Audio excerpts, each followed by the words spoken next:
नमस्कार। मैं doctor Murmu, consultant diabetes, thyroid and hormonal disorders at Dan diabetes care, Nirmal Nagar, Jaipur. Press the bell icon on the YouTube app and never miss another update. आज का जो हमारा topic है lifestyle support for कोविड-19। काफी लंबे समय से हम सभी लोग विपरीत और प्रतिकूल परिस्थितियों के बीच रहते हुए गुजर रहे हैं। इस दौरान हमारे कुछ अपनों को कोरोना का इन्फेक्शन हुआ और कोरोना के इन्फेक्शन से कुछ लोग हमें कुछ लोगों को विदाई भी देनी पड़ी और काफी सारे लोग कोरोना के इन्फेक्शन से ठीक होकर घर को भी वापस लौट आए। इस दौरान कोरोना का जो इन्फेक्शन है, काफ़ी मीडिया में हमने पढ़ा, न्यूज़पेपर्स में पढ़ा, डायबिटिक पेशेंट्स को या हाई ब्लड प्रेशर वाले पेशेंट्स को या हार्ट पेशेंट्स को कोरोना इन्फेक्शन की रेट सबसे ज़्यादा है। ऐसा नहीं है, कोरोना पेंडेमिक में इन्फेक्शन किसी को भी हो सकता है। हाँ, जिन लोगों को डायबिटीज़ है या जिन लोगों को हाई ब्लड प्रेशर है या जिनका मोटापा ज़्यादा है, ऐसे लोगों के अंदर लंबे समय से ब्लड शुगर के लेवल्स कंट्रोल नहीं होने की वजह से या ब्लड प्रेशर के लेवल लंबे समय से कंट्रोल नहीं होने की वजह से उनकी जो इम्यूनिटी है वो काफ़ी हद तक कमज़ोर हो जाती है और जिन लोगों की इम्यूनिटी वीक होती है वो लोग इन्फेक्शन पकड़ने के लिए काफ़ी ज़्यादा ससेप्टेबल या एट हाई रिस्क रहते हैं। इसी वजह से बार बार मीडिया में ये सुनने में आ रहा था कि डायबिटिक पेशेंट्स में कोरोना इन्फेक्शन की रेट बहुत ज़्यादा है या हार्ट पेशेंट्स में कोरोना के इन्फेक्शन की रेट बहुत ज़्यादा है। तो बेसिकली इसी वजह से था। दूसरा ये था कि जिन लोगों को कोरोना हुआ, हॉस्पिटल में एडमिट हुए, डॉक्टर से कंसल्ट किया, बहुत सारे एंटीवायरल ड्रग्स भी चले, स्टेरॉइड्स भी चले और कुछ लोगों को ऑक्सीजन का भी जरूरत पड़ा।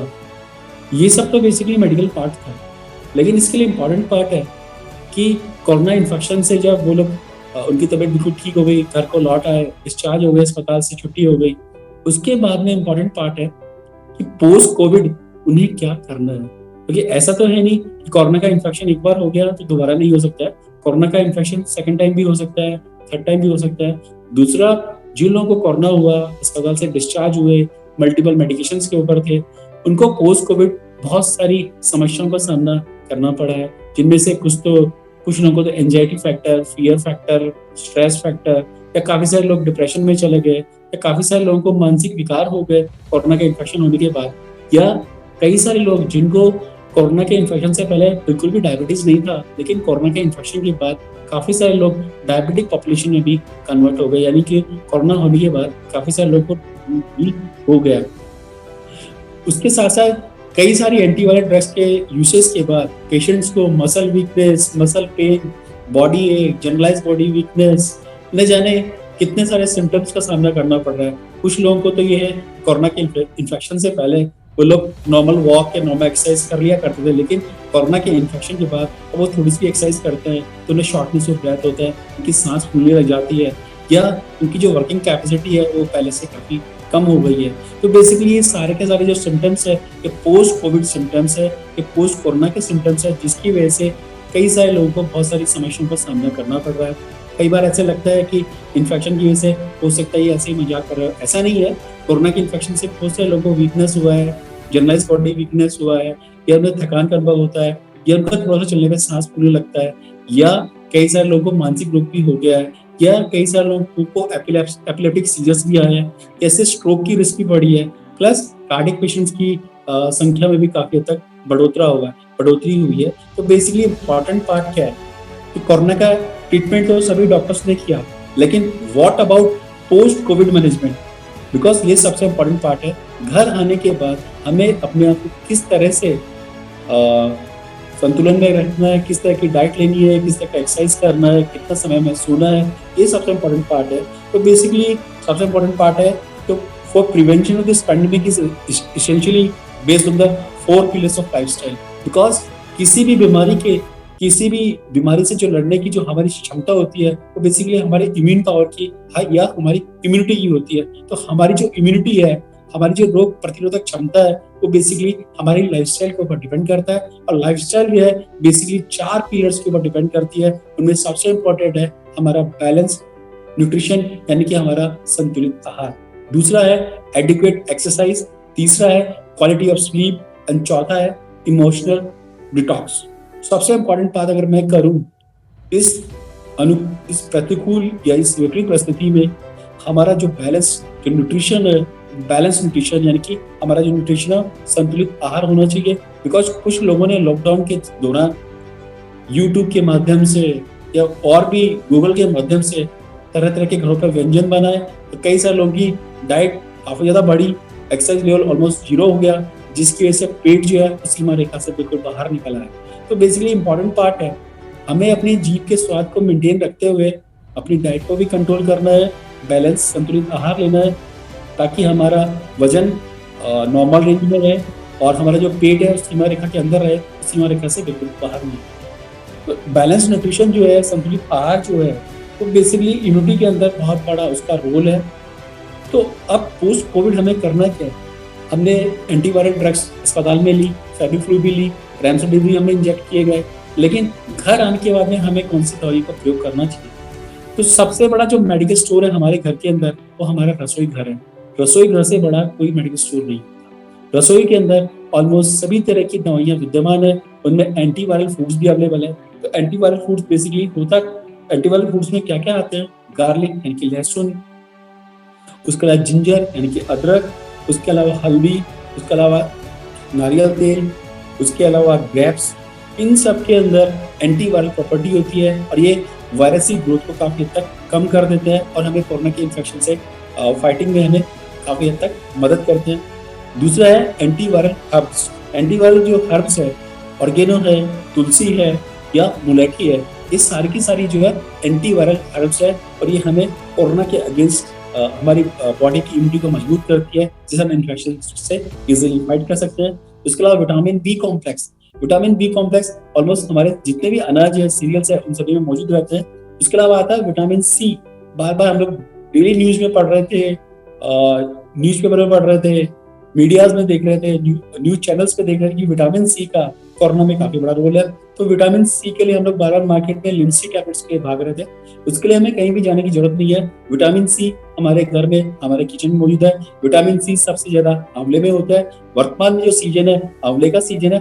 Basically Indian gooseberry is rich of vitamin C, यानी कि आंवला जो है वो विटामिन सी का सबसे बड़ा स्रोत है, सबसे बड़ा सोर्स है। इसके अलावा जितने भी साइट्रस फ्रूट्स हैं, चाहे संतरा है, मौसमी है, कीनू है या कीवी है या लेमन है या टमाटर है, इन सब में विटामिन सी काफी हद तक होता है। बिकॉज विटामिन सी जो होता है हमारी बॉडी में एज ए एंटीऑक्सीडेंट वर्क करता है और हमारी इम्यूनिटी को काफी बूस्टअप करता है, जिससे हम आने वाले इन्फेक्शन से इजीली फाइट कर सकते हैं। उसके अलावा विटामिन डी। विटामिन डी के बाद हम डेली सुनते हैं मेरा विटामिन डी कम हो गया।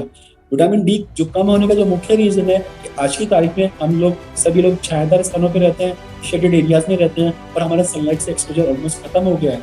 सबसे इम्पोर्टेंट पार्ट है कि हम लोग थोड़ा सा अपने जीवन में समय निकाल कर अगर हम लोग धूप का सेवन करें तो विटामिन डी का हमें रिच सोर्स प्राप्त हो सकता है।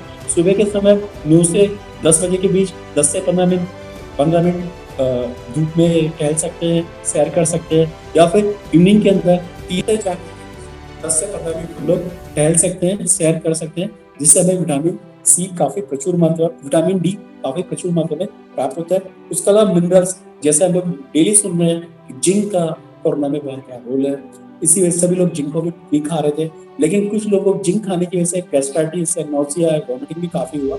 लेकिन जिंक का जो नेचुरल सोर्स है वो हमारे घरों में मौजूद है। जितने भी नट्स होते हैं, चाहे मैं अखरोट की बात करूँ, चाहे मैं बादाम की बात करूँ, चाहे मैं मूंगफली की बात करूँ, तो जितने भी नट्स हैं इन सब के अंदर जिंक प्रचुर मात्रा में होता है और जिंक जो है हमारी इम्यूनिटी को बढ़ाने में काफी हद तक हमारे को मदद करता है।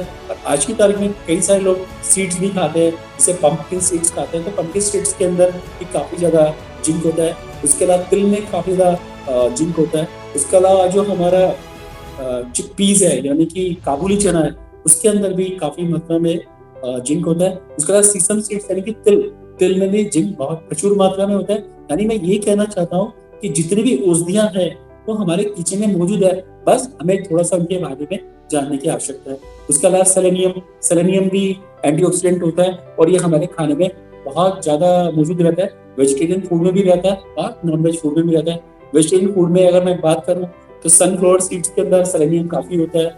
उसके अलावा मशरूम के अंदर होता है। उसके अलावा पालक में स्पिनच में होता है, लेग्यूम्स में होता है और बनाना में होता है, यानी केले में सेलेनियम काफी होता है। और इसका भी काफी बड़ा रोल है इम्यूनिटी को बूस्ट अप करने के अंदर। इसके अलावा जितने भी देखो प्रीबायोटिक्स और प्रोबायोटिक्स है वो भी हमारे घरों में मौजूद है। प्रीबायोटिक्स जैसे एप्पल है, बनाना है, नाशपाती है, प्याज है, लहसुन है, ये सारे के सारे प्रीबायोटिक्स है जो हमारी इम्यूनिटी को बढ़ाते हैं। और दूसरे हैं प्रोबायोटिक्स, ये भी हमारे घरों में मौजूद है। और प्रोबायोटिक्स ऑलमोस्ट, जैसे मैं बात करूं बटर मिल्क की या बीट की या कैरेट की, इन सब में काफी ज्यादा मात्रा में प्रोबायोटिक्स होते हैं, ये हमारी इम्यूनिटी को बढ़ाते हैं। उसके अलावा गिलोय का जूस, काढ़ा, ऑलमोस्ट सभी लोग इसका प्रयोग कर रहे हैं। बेसिकली इसका जो रोल है एज ए एंटीऑक्सीडेंट होता है। और दूसरा जितने भी टॉक्सिन्स होता है ये इसको हमारे शरीर से निकालने में मदद करता है। उसके बाद में इंपॉर्टेंट पार्ट है हाइड्रेशन। हमारे शरीर में पानी की मात्रा पर्याप्त होनी चाहिए। अगर हमारे शरीर में पानी की मात्रा पर्याप्त नहीं होती है, पानी की कमी रहती है, हम डिहाइड्रेट रहते हैं, तो हमारी इम्यूनिटी काफ़ी वीक हो जाती है, जिसकी वजह से हम लोग इन्फेक्शन पकड़ने के काफ़ी नज़दीक पहुंच जाते हैं। अपने आप को इन्फेक्शन से बचाने के लिए हमें कम से कम 3 से 5 लीटर पानी डेली पीना चाहिए। हाँ, उन लोगों को छोड़कर जिनकी किडनी खराब है, जिनको एंड स्टेज रीनल डिजीज है या जो पेशेंट डायलिसिस के ऊपर है, उन लोगों को जैसे डॉक्टर ने बताया वैसे पानी लेना चाहिए। लेकिन जो लोग हेल्दी हैं उनको कम से कम विंटर्स के अंदर भी 3 से 5 लीटर पानी का डेली सेवन करना चाहिए। अगर बॉडी में हाइड्रेशन एडिक्वेट रहेगा तो हमारी इम्यूनिटी भी अच्छी रहेगी और हम इन्फेक्शन से इजीली फाइट कर पाएंगे। इसके बाद में इंपॉर्टेंट पार्ट है एडिक्वेट एक्सरसाइज। बिकॉज कोरोना शुरू होने की वजह से काफी सारे लोग की एक्सरसाइज ऑलमोस्ट बंद हो गई। रोज सुनने में आता है कि पहले मैं रोज पार्क जाता था, या मैं रोज जिम जाता था, या मैं रोज योगा क्लासेस जाता था, या मैं जुम्बा के अंदर जाता था। लेकिन कोरोना के संक्रमण की वजह से, रिस्क की वजह से अब मेरा सब जगह जाना बंद हो गया। तो मैं यही कहना चाहूंगा कि हम लोग घर पे रह के एक्सरसाइज कर सकते हैं। आज की तारीख में हम लोग बात करें तो सबसे जो बेस्ट एक्सरसाइज है कि walking is the best exercise. पैदल चलना सबसे अच्छी एक्सरसाइज है और घर पे भी इजीली पैदल चला जा सकता है। उसमें जरूरी नहीं कि हम लोग पार्क में जाएं। और आज की तारीख में सभी लोग एंड्रॉइड फोन्स का प्रयोग करते हैं या फिर फिटनेस बैंड भी ऑलमोस्ट सभी के पास है। तो मैं ये कहना चाहता हूँ, अगर आपके पास में एंड्रॉइड फोन है तो एंड्रॉइड फोन में आप प्ले स्टोर में जाके फुट स्टेप कैलकुलेटर को डाउनलोड कर सकते हैं। जब आप सुबह उठते हैं अपना बाथ पूरा लेने के बाद अपने मोबाइल को अपने पॉकेट में डाल लीजिए। उसके बाद में आप लगातार चलते रहिए, आप अपने घर का हाउस होल्ड वर्क करते रहिए, डस्टिंग करते रहिए, गार्डनिंग करते रहिए। और जहां तक हो सके अपनी सिटिंग को अवॉइड करें, लंबे समय तक बिल्कुल भी नहीं बैठे। तो जब आप रात को सोने जाएंगे तो आप देखेंगे कि आप ऑलमोस्ट 5 या 6 या 7 या 8 या फुट स्टेप इजीली चल रहे हैं। अगर आप 10,000 फुट स्टेप डेली घर पे चलते हैं, यानी कि 6 किलोमीटर डेली आपका चलना हो गया। एक व्यक्ति को, एक सामान्य व्यक्ति को ऑलमोस्ट 10 से 12 हजार कदम पर डे चलना चाहिए। तो ये एक्सरसाइज आप इजीली घर पे कर सकते हैं। उसके अलावा प्लैंक्स आप इजीली घर पे कर सकते हैं। जुम्बा भी आप आराम से घर पे कर सकते हैं। उसके अलावा स्क्वैटिंग कर सकते हैं। उसके अलावा योगा कर सकते हैं। उसके अलावा टाटा स्काई ऑलमोस्ट सभी घरों के अंदर है। टाटा फिटनेस में जाके आप वहाँ पे भी देखकर इजीली योगा कर सकते हैं। हाँ, जो योगा मुश्किल है उनको आप करने का बिल्कुल प्रयास ना करें, जो आपने कभी भी ना किया। उसके अलावा सूर्य नमस्कार इजीली किया जा सकता है। उसके अलावा प्राणायाम का बहुत बड़ा रोल है कोरोना के अंदर। जिन लोगों को कोरोना हुआ उनको भी प्राणायाम या ब्रीदिंग एक्सरसाइज एडवाइस की गई। तो सबसे इंपॉर्टेंट पार्ट है प्राणायाम सभी लोगों को करना चाहिए। बिकॉज प्राणायाम करने से हमारे लंग्स, हमारे जो फेफड़े हैं वो मजबूत हो जाते हैं। और कोरोना का जो इन्फेक्शन होता है बेसिकली नाक के माध्यम से या मुंह के माध्यम से वो लंग्स में जाता है। लंग्स में जाने के बाद लंग्स में न्यूमोनाइटिस करता है, निमोनिया करता है, जिसकी वजह से लंग्स की कंप्लेंट्स हो जाती है और आगे हमें कई सारी कठिनाइयों का या परेशानियों का सामना करना पड़ जाता है। इसके लिए इम्पॉर्टेंट पार्ट है कि हम लोग प्राणायाम डेली करें। प्राणायाम बहुत आसान है, घर पे किया जा सकता है। प्राणायाम के लिए सबसे इम्पॉर्टेंट पार्ट है कि आपका जो बैकबोन है, जो आपका रीढ़ का हड्डी है, वो बिल्कुल स्ट्रेट रहना चाहिए। बिकॉज कोई भी व्यक्ति बिल्कुल भी सीधा नहीं बैठ सकता है, बिकॉज उसके लिए उसे सपोर्ट की आवश्यकता होती है। तो मैं तो यही कहता हूँ, अब आलती पालती मार के बैठ जाइए, क्रॉस लेग बैठ जाइए। जो अपने बटक्स है या अपने कूल्हे हैं उनके पीछे हल्का सा पीलो का सपोर्ट या गद्दी का सपोर्ट या दरी को मोड़ का सपोर्ट दीजिए, तो आप देखेंगे आपका बैक बिल्कुल स्ट्रेट हो गया है। उसके बाद आपके जो दोनों हाथ हैं उनको आप जैसे लोटा पकड़ते हैं या ऐसे ग्लास पकड़ते हैं, उस तरह से उसे आप अपने तकिए को या गद्दी को पकड़ लीजिए। तो आप देखेंगे कि आपका चेस्ट बिल्कुल स्ट्रेट हो जाएगा, आपका जो डायफ्राम है नीचे की तरफ शिफ्ट होगा और लंग्स भी बिल्कुल नीचे आएंगे और वो प्रॉपर्ली ब्रीथ करेंगे। इसी को हम लोग कहते हैं प्राणायाम। ये प्रैक्टिस किसी भी एज ग्रुप का आदमी घर पे रह के कर सकता है, अपने फेफड़ों को मजबूत कर सकता है। बेसिकली ब्रीथिंग एक्सरसाइज है जिसके माध्यम से हम कोरोना के इन्फेक्शन को काफी टाल सकते हैं। और जिन लोगों को कोरोना हुआ है, सांस में प्रॉब्लम है, उन लोगों के लिए भी एक्सरसाइज बहुत ज्यादा इंपॉर्टेंट है, यानी कि प्राणायाम प्रत्येक व्यक्ति को करना चाहिए। उसके अलावा योग भी प्रत्येक व्यक्ति के लिए अनिवार्य है। योग किसी भी धर्म से संबंधित नहीं है। योग बेसिकली एक विज्ञान है, एक यौवन का विज्ञान है जो हमें सुरक्षित रखता है, हमें स्वस्थ रखता है और हमारी इम्यूनिटी को बूस्टअप करता है। बिकॉज योग के माध्यम से एक तो हमारा तनाव कम होता है, हमारी फ्लेक्सिबिलिटी बढ़ती है, हमारे दिमाग में जो नेगेटिव आइडियाज होते हैं वो भी काफी हद तक पॉजिटिव आइडियाज में कन्वर्ट होता है। बिकॉज कोई भी बीमारी जब होती है जब हम नेगेटिव ऊर्जा से घिरे होते हैं, हमारे विचार नकारात्मक हो जाते हैं, हम हमेशा नेगेटिव सोच रखते हैं, हर चीज के प्रति हमारी नेगेटिव अप्रोच होती है, तो हमारी इम्यूनिटी भी काफी हद तक कमजोर हो जाती है। तो इम्यूनिटी को बढ़ाने के लिए सबसे इम्पोर्टेंट पार्ट है डाइट तो है ही, लेकिन डाइट के साथ योग का बहुत बड़ा महत्व है। बिकॉज योग करने से आदमी के जो विचार होते हैं सकारात्मक यानी कि पॉजिटिव विचार होते हैं, जिसकी वजह से हम काफी हद तक बीमारियों के ऊपर कंट्रोल करने में सक्षम हो जाते हैं। बिकॉज जब हम नेगेटिव ऊर्जा से भरे होते हैं तो हमारे शरीर के अंदर वेलबींग हार्मोन उसकी कमी हो जाती है। वेलबींग हार्मोन यानी कि सेरोटोनिन उसके और एंडोर्फिन उनके लेवल्स कम हो जाते हैं, और जो हार्मोन जो हमें नेगेटिविटी और ले आता है यानी कि कॉर्टिसोल उसके लेवल्स बढ़ जाते हैं। जब कॉर्टिसोल के लेवल शरीर में बढ़ जाते हैं और सेरोटोनिन और एंडोर्फिन के लेवल्स कम हो जाते हैं तो इसके से हम नकारात्मक ऊर्जा से भरे होते हैं, हम हमारे जो विचार है बिल्कुल नकारात्मक हो जाते हैं। उसी की वजह से हमें ब्लड प्रेशर, डायबिटीज, चिड़चिड़ापन, रात को नींद नहीं आना और डिप्रेशन, इन सब का खतरा बढ़ता है। तो इसके लिए महत्वपूर्ण है हम सभी व्यक्तियों को योग करना चाहिए।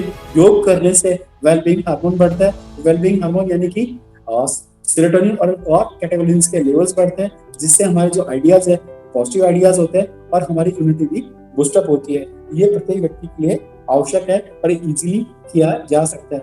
उसके बाद में सबसे महत्वपूर्ण पॉइंट है क्वालिटी ऑफ स्लीप। आज की तारीख में बच्चे और यूथ लेट नाइट सोते हैं, लेट नाइट तक वेब सीरीज देखना, रिसेंटली अभी आईपीएल के मैचेस भी खत्म हुए, लेट नाइट तक आईपीएल के मैचेस देखना, या लंबे समय या लेट नाइट तक यूट्यूब के ऊपर लगे रहना, या स्नैपचैटिंग करते रहना, या फेसबुक के ऊपर लगे रहना, और सुबह और वो जब सोते हैं सुबह के समय यानी कि सुबह 2 बजे, 3 बजे, 4 बजे के आसपास सोने का प्रयास करते हैं और पूरी रात जागते रहते हैं।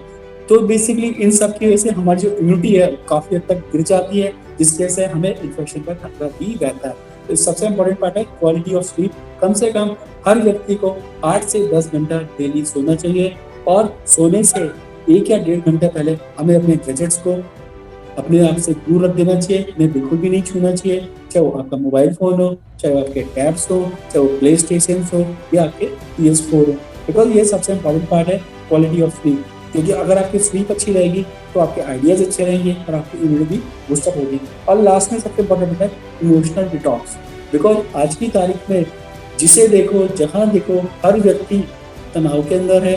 बच्चों में देखो स्कूल बंद हो गए हैं, दोस्तों से मिलना बिल्कुल बंद हो गया है, सुबह उठते हैं उसके बाद में शाम और उसके बाद में सीधी रात हो जाती है। जब हम छोटे थे तो शाम भी हुआ करती थी, लेकिन आज की तक हम लोग देखें तो बच्चों में सिर्फ सुबह होता है और रात होती है, शाम तो पता नहीं कहाँ चली गई।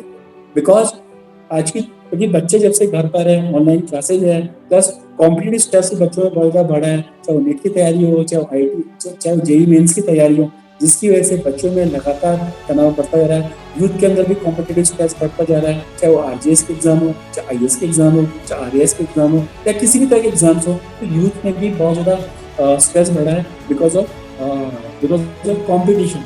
एंड सेकेंडली अगर हम मिडिल एज की बात करें तो जितने भी बिजनेसमैन हैं कोरोना काल के बाद सभी लोगों के बिजनेस में थोड़ा बहुत फर्क आया है, जिसकी वजह से वो लोग अंडर स्ट्रेस है, और स्ट्रेस की वजह से सभी लोगों में ओवर ईटिंग हो रही है, डिप्रेशन बढ़ रहा है, मोटापा बहुत ज्यादा चरम सीमा पे बढ़ रहा है, और साथ ही साथ काफी सारे लोगों को कोरोना के बाद कोरोना काल के दौरान डायबिटीज बढ़ा है, डायबिटीज के पेशेंट की संख्या में इजाफा हुआ है, तो बिल्कुल गलत है। इसके लिए इम्पोर्टेंट पार्ट है कि अपने आप को अपने शरीर का इमोशनल डिटॉक्स करें।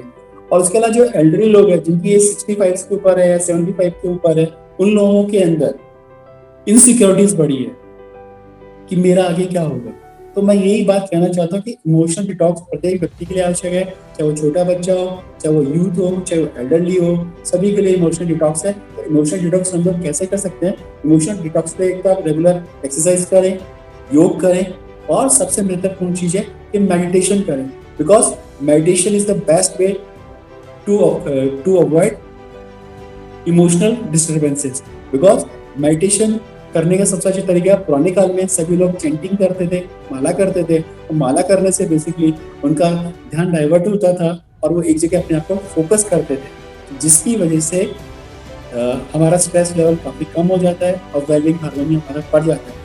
दूसरा, बच्चों के लिए इंपॉर्टेंट पार्ट है वो कैसे अपने आप का इमोशनल डिटॉक्स कर सकते हैं। तो मैं हमेशा ही कहता हूँ बच्चों को हमेशा गेम्स खेलने चाहिए, लेकिन आउटडोर गेम्स खेलने चाहिए, ना कि मोबाइल गेम्स या प्ले स्टोर या PS4 के ऊपर। उन्हें या तो बैडमिंटन खेलना चाहिए, या TT खेलना चाहिए, या लॉन टेनिस खेलना चाहिए। बिकॉज जब हम बैडमिंटन खेलते हैं या TT खेलते हैं या लॉन टेनिस करते हैं तो हमारी जो आइज होती है वो बॉल के ऊपर फोकस होती है, तो जिससे हमारी जो कंसंट्रेशन होती है एक जगह रहती है। तो उससे एक तो हमारी मेमोरी शार्प होती है, दूसरा हमारा डाइवर्जन होता है, तीसरा हमारा फिजिकल एक्टिविटी लेवल बढ़ता है, चौथा हमारा वजन भी अंडर कंट्रोल रहता है, पांचवा अगर हम डायबिटिक हैं या हाइपरटेंसिव हैं तो हमारा ब्लड प्रेशर और शुगर भी अंडर कंट्रोल रहता है। तो हमें आउटडोर गेम्स सभी लोगों को खेलना चाहिए, वो भी एक तरह का मेडिटेशन है। और सबसे इम्पोर्टेंट पार्ट है, हमें जो भी एक्टिविटी करते हैं, जो भी काम करते हैं, अगर हम उससे तल्लीनता के साथ करते हैं, उसमें अपने आप को फोकस करके करते हैं, तो वही मेडिटेशन है। जैसे अभी वर्तमान में मैं जूम मीटिंग कर रहा हूँ, तो मेरा जो टोटल जो ध्यान है मीटिंग के ऊपर है, तो मेरे लिए भी एक प्रकार मेडिटेशन ही है, इसी से वे ऑफ मेडिटेशन। इसके माध्यम से हम काफी हद तक अपने तनाव को कम कर सकते हैं। तो मेरा जो आज का टॉपिक था, बेसिकली मैं मेडिसिन के बारे में बात नहीं कर रहा हूँ, बेसिकली घर में जो हमारा मेडिकल स्टोर है उसके बारे में बात कर रहा हूँ कि ये जो लाइफस्टाइल सपोर्ट है, ये हमारे हम सभी लोगों के लिए, जिन लोगों को कोरोना नहीं हुआ है उनके लिए भी महत्वपूर्ण है, और जिनको कोरोना हो गया है उनके लिए भी बहुत ज्यादा महत्वपूर्ण है। उसके बाद में एक बात ये कहना चाहूंगा, जितने भी डायबिटिक पेशेंट्स हैं उनको घबराने की आवश्यकता नहीं है, बस वो अपने ब्लड शुगर को अंडर कंट्रोल रखें, डॉक्टर्स ने जो उनको मेडिसिन एडवाइस करी है उनको टाइमली लें। उसके अलावा ग्लूकोमीटर ऑलमोस्ट सभी लोगों के पास है, वो अपने ब्लड शुगर के लेवल्स को घर पर मेजर करते रहें, अपने फास्टिंग ब्लड शुगर या अपने post meal blood 2 hour post meal blood sugar को अपने घर पे रहते हुए चेक करें। बिकॉज बार बार पेपर में आ रहा है कि stay at home, safe at home. हाँ, घर पे ग्लूकोमीटर के माध्यम से आप ब्लड शुगर को चेक कर सकते हैं, या फिर आप कोई भी लैब जो ऑनलाइन सर्विसेज प्रोवाइड कर रहे हैं उन्हें कॉल करके घर पे बुला के आप अपने ब्लड टेस्ट करवा सकते हैं। बिकॉज जितने भी लैब है आज की तारीख में सभी सेफ्टी गाइडलाइंस का यूजेस कर रहे हैं, सेफ्टी गाइडलाइंस के तहत ही आपके ब्लड टेस्ट लेने के लिए आते हैं, मास्क भी यूज करते हैं, PPE किट भी पहनते हैं, ग्लव्स भी पहनते हैं, तो आप उनको भी बुला के अपने इन्वेस्टिगेशंस करा सकते हैं। आप अपने ब्लड शुगर के लेवल्स को अंडर कंट्रोल रखिए, अपने ब्लड प्रेशर, और अगर आपके ब्लड शुगर थोड़े भी ऊपर नीचे होते हैं तो इमीडिएटली अपने डॉक्टर से व्हाट्सएप कॉल कर सकते हैं, वीडियो कॉल कर सकते हैं, व्हाट्सएप पे चैटिंग कर सकते हैं, मैसेज कर सकते हैं या हमें कॉल कर सकते हैं।